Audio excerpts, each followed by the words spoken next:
What's going on, guys? My name is Steve. Thank you for stopping by my channel. Today we're going to be reacting to why does London have so many airports? You know, it's probably about a week or so ago when I learned that London actually has like 6 different airports, and that was pretty shocking. I always assumed that London just had Heathrow, and that was the London airport, and that was it. I've actually been to Heathrow. That was actually an airport I had a layover in back in 2017 when I was coming back from Asia, but that's the only time I've actually been technically in the UK, although I didn't have time to actually leave the airport because my layover was only like maybe 2 hours long, so I had time to get breakfast in the airport, and that was pretty much it. But, you know, this entire time, I always assumed that was the only airport in London, and then I find out there's like a ton of them, and now I'm really curious why. Why in the world are there so many airports in London? Now, granted, I understand London is a big city, but, you know, I think of other big cities that only have maybe 1 airport or maybe 2 if they maybe have a smaller airport, but 6+ airports in a city is insane. I've never seen any city that would have that many airports. So I thought this would be really interesting to check out. I came across this video, and I've seen a couple of Jay's videos before, and I like the way he teaches things, and he has a very humorous style to his videos that I enjoy. So I definitely thought I would check out this video. So let's just go ahead and dive in and learn why London has so many airports. London has more airports than any other city in the world. 6. Wow. Why? Most big cities have 1 huge airport. How did London end up with so many little ones? And why are they in such inconvenient places? The answer is a fiddly and complicated one. Come with me now through the mists of time, back in time to a time 10 minutes before Britain's aviation story started, when our story starts. In 1903, the Wright brothers invented the aeroplane. 5 years later, an engineer with an enormous moustache called Claude Graham-White set up Britain's first aerodrome in Hendon in North London. All you needed for an aerodrome was a large field with enough room for taking off and landing, somewhere to store the planes when you weren't flying them, and a clubhouse that wouldn't let you in unless you had a bushy enough moustache. So far, flying was just a leisure pursuit for the fabulously wealthy who already had their own planes. I say, chaps, last one to arrive in Manchester has to telephone the Queen to blow a raspberry. But little did Claude Graham-White know that his expensive hobby things were soon to become of major military importance. In the First World War, aeroplanes were used for taking photos of and then dropping bombs on the enemy.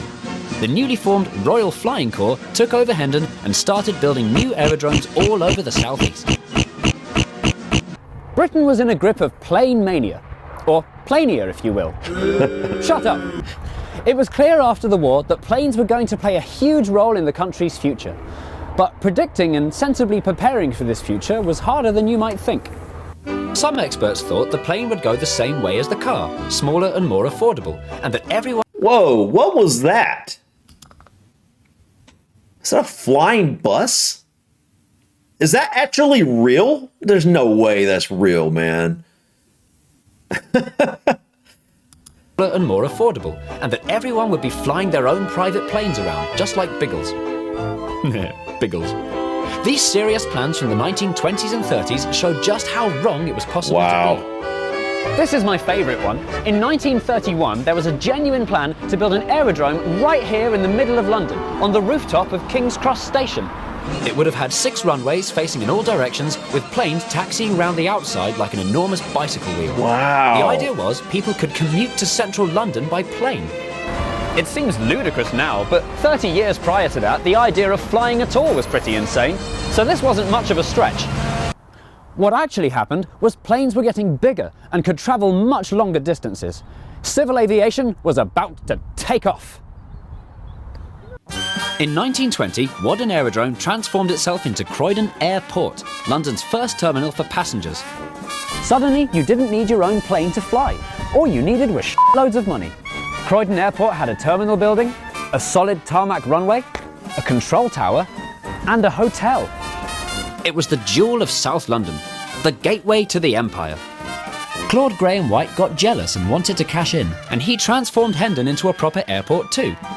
Then, all the other aerodromes joined in the fun, such as Heston, Northolt, and Biggin Hill.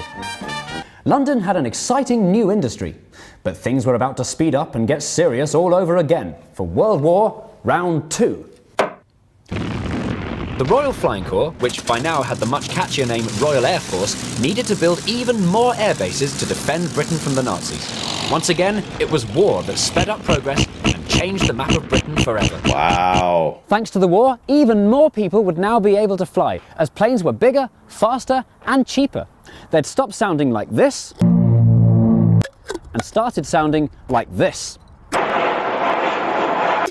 And that was a problem. Croydon's runways were too short and too close to people's houses for the new noisy planes. So Croydon Airport was forced to close in 1959. It was the same problem for all of London's airports. Heston closed in 1947. Northolt in 1954. Notting Hill in 1994. Really? 1994? And good old Hendon in 1957. So what's happened to all those airports that disappeared? Northolt and Biggin Hill have been demoted back to mere RAF bases. You always know you're nearby Northolt when the street lamps are ducking out of the way of planes. Croydon Airport has now become a park, housing and industrial estate. And wow. in case anyone forgets, this plane has been kept here ever since. Heston has been turned into Heston Service Station on the M4 and a golf course called Airlinks. And there's one tiny hangar still there. Aww. And finally, Claude Graham White's Hendon has turned into a really dodgy housing estate appropriately named Graham Park. The street names here acknowledge the area's aviation heritage, such as Aviation Drive and Heritage Avenue. Most appropriately of all, Graham Park includes the RAF Museum, who wouldn't let us in for filming. The new generation of airports would have to be much bigger and much further away from built-up areas. So, in 1945, the government converted an airbase to the west of London that they thought was far away enough. We know it today as the airport that rules the roost. You know the one I mean? It's this one. The one we all know. This is what it is. I'm going to say it now. Here it comes. Yes, it's the one you think it is. You've guessed it, the Jewel of West London. Here it comes. This is what it is. It's this. Everyone's favourite airport. You know the one. It's what you've all been waiting for. Here it comes now. A small West London hamlet called Heathrow, 2 words, was the site of the Great West Aerodrome, which was turned into the new London Airport, later Heathrow Airport. In those days, the terminals were very basic, especially this one. But it stood the test of time, and today, Heathrow is still London's #1 airport. Yeah, I mean, it's the only one I knew about. So I never knew I could even had the choice to fly into any other airports in London up until, well, now. So rare act of extreme forward obviously planning, Heathrow must be the most popular. Backup airport. It's the only one I ever heard of. So in 1958, RAF Gatwick became Gatwick Airport, a smaller version of Heathrow with just 1 runway. It was London's #2 airport, a title it still holds to this day. Unfortunately, the government didn't plan forward quite far enough. The 1960s brought about a huge change that they couldn't possibly have seen coming. The 1960s package holiday boom was the first time flying became really popular. Brits of all classes were jetting off to all sorts of exciting destinations, mostly in Spain. Women with unconvincing fixed smiles used to catch beach balls while old men adjusted their glasses. Soon, Heathrow and Gatwick couldn't cope on their own. The race was now on to build London's 3rd airport. But where to put it? By now, planes had become so noisy that choosing the location for a new airport had become extremely complicated and controversial. Not just any place possessed the appropriate properties to be propelled into a proper popular passenger port for people. London's 3rd airport would need to meet strict criteria. It needed to have room for expansion. It needed to have good transport links. It needed to be near to where people live, but not too near to where people live. The man commissioned to find this impossibly perfect place was the hilariously named Justice Baron Eustace Wentworth Roskill, and he didn't have a clue what he was Man, what a doing. name. As if asking for trouble, Roskill suggested sites with such fairy tale names as Thurley, Cublington and Nuthampstead for the 3rd airport.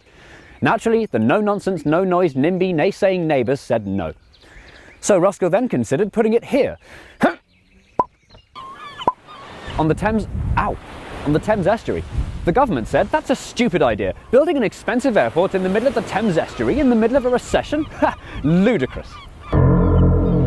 But Roskill would not be deterred. I will not be deterred. In 1977, he noticed that the solution was right under his nose all along. the southeast was still littered with RAF bases from both wars. Why not simply do the same as they'd always done and convert another airbase into London's third airport? Why didn't he just come up with that simple idea in the first place? The airbase he chose to convert was RAF Stansted in Essex. London finally got its third airport, but its title, London's Third Airport, is misleading. When Stansted was chosen, RAF Luton had already been turned into a proper airport back in 1938, but it didn't count as London's third airport because it was meant to serve the home counties of Beds, Herts and Bucks, and not London. Confusingly, Stansted was further away from London than Luton was, and even more confusingly, Luton changed its name in 1990 to London Luton Airport 1 year before Stansted finally got its very long overdue grand opening in 1991, which technically means that London's fourth airport came first and London's third airport came second. Luton's sneaky rebranding trick has been tried by lots of other airports, including London Oxford, which is 61 miles away from London. Nice try. What? There's a London Wow. Manston, London Cambridge. The worst offender has to be London Ashford, which is closer to France than London and some 20 miles from Ashford. the only other airport apart from Luton that's managed this rebranding trick successfully is Southend in 2012. With a bit of spit and polish and a new train station, London's Southend Airport has found its way onto the official list, which brings our total to 5. The sixth and final one on the list, London City Airport, is the odd one out. Because instead of being built on a former RAF base like all the others, it was built from scratch in 1987 at the same time as Canary Wharf, on an old dock that by happy coincidence was runway shaped already. To this day, it's only used by wankers. So that, in a nutshell, brings us to the present day with all 6 of London's airports. But what's happened to them since? How are they used today? And what's going to happen to them in the future? Subscribe for part 2. Oh, dude, man, I love his videos, man. He has such a humorous style of teaching you things. Where did it go? There it is. So the 6th one is very small. And so, all right, this makes sense that Heathrow would be the one that I would know. 72 million passengers per year. I would have thought I would have heard of Gatwick because that's a pretty decent amount of passengers. Stansted, Luton. Okay, so basically there was all these... Are they RAF? RAF? Someone says something about RAF something. RAF soldiers? I don't even know what that means. RAF. But there's basically all these small air... What was the original term for that called? Hold on. What was the original term for that called? Aerodrome. Okay. So there was all these small aerodromes. They turned into these RAF bases. And then those RAF bases, there was a ton of them. So they were able to create these other 4 here from these already RAF bases. Okay. All right. And so basically there was just already spots available. And okay, that makes sense. All right. Well, this was interesting, guys. I'm glad I know a little bit more about the airports now.